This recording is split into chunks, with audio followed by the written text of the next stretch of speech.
Guys, मेरा नाम सैयद वजाहत नकवी है और आप देख रहे हैं technowajahat। गाइस, मैं आपको इस वीडियो में बताऊंगा कि हम कैसे किसी के टैग देख सकते हैं YouTube के, जिसकी वीडियो वायरल हो चुकी है। हम प्ले स्टोर पे जाएंगे, एक ऐप डाउनलोड कर लेंगे। ये मेरे पास ऐप डाउनलोड हो चुकी है, मैं इसको ओपन कर लूँगा UTags। इसका लिंक मैं आपको डिस्क्रिप्शन में दे दूँगा। ये URL मांग रहा है, समझे कि लिंक मांग रहा है, तो उनसी वीडियो का आप टैग देख सकते हैं।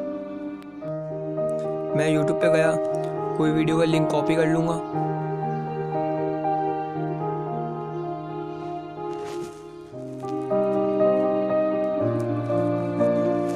मैं अपनी वीडियो का लिंक कॉपी करके दिखा रहा हूँ, मैंने जो से टैग लगाए हुए हैं।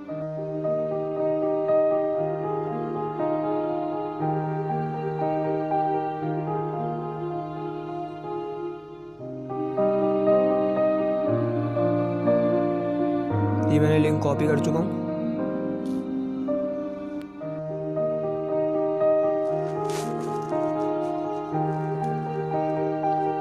यहाँ पेस्ट कर लूँगा।